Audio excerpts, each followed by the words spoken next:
Doctor Avdhesh Kumar Sharma, professor of cardiology के पद पर इस समय हृदय रोग संस्थान कानपुर में कार्यरत हूँ।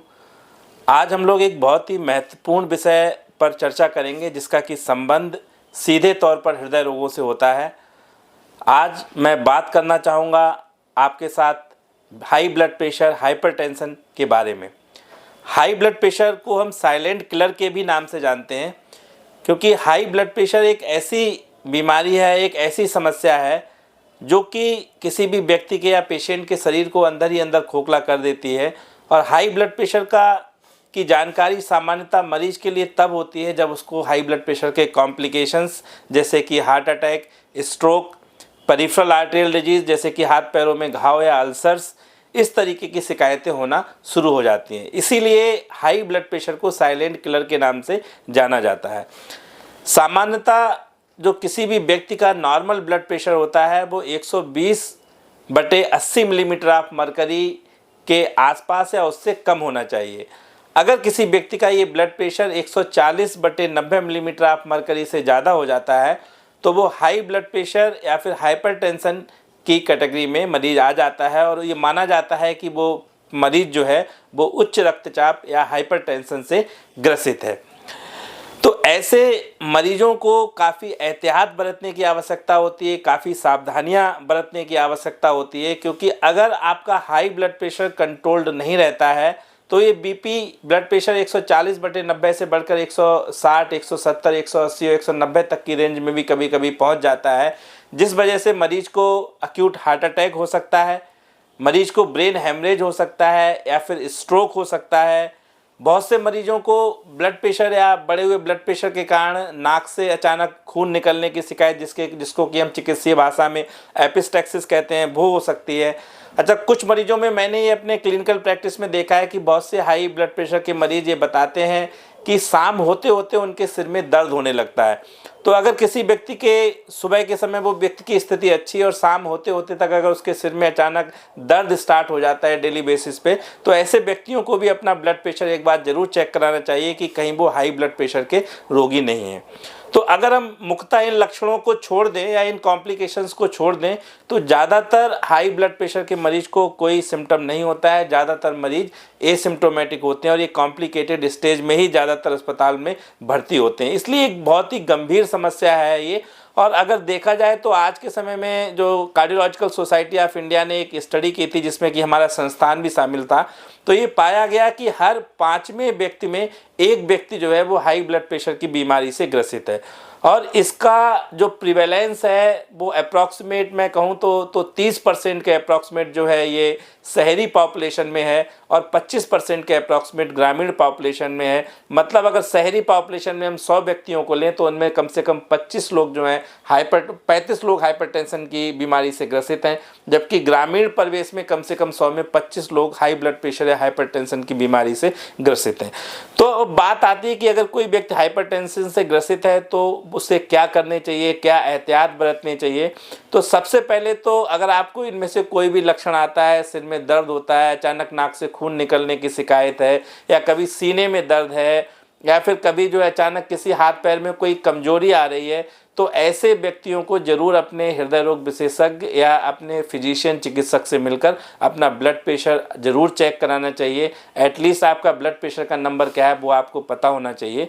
और अगर ये ब्लड प्रेशर का नंबर बढ़ी हुई रेंज में आता है, 140/90 मिलीमीटर ऑफ मरकरी से ज़्यादा आता है, तो अपने चिकित्सक से मिलकर जो उसको कंट्रोल करने के लिए प्रॉपर दवाइयाँ हैं, मेडिसिन्स हैं, उनको लेना चाहिए और उनका नियमित तौर पर सेवन करना चाहिए। बहुत से मरीज में अवधारणा होती है कि 2-3 दिन उसने ब्लड प्रेशर की दवा खाई और ब्लड प्रेशर कंट्रोल हो गया, फिर मरीज वापस आते कि डॉक्टर साहब तुम्हारा ब्लड प्रेशर नॉर्मल हो गया, क्या हमें ब्लड प्रेशर की दवा खाने की ज़रूरत नहीं है। तो ऐसा बिल्कुल भी नहीं है। अगर आपकी ब्लड प्रेशर की दवाएं चालू हो गई हैं, आपका ब्लड प्रेशर नियंत्रित हो गया है, तो ये एक अच्छी बात है। और अपनी दवाओं को छोड़े नहीं, क्योंकि जब भी आप दवाएं छोड़ेंगे तो ब्लड प्रेशर 2 या 3 दिन के बाद जैसे ही ड्रग का इफेक्ट होगा वो फिर से जो है बढ़ना स्टार्ट हो जाएगा। और ऐसा बढ़ा हुआ ब्लड प्रेशर एकदम काफ़ी तेज़ी से बढ़ता है तो वो हार्ट के लिए और भी ज़्यादा नुकसानदेह होता है।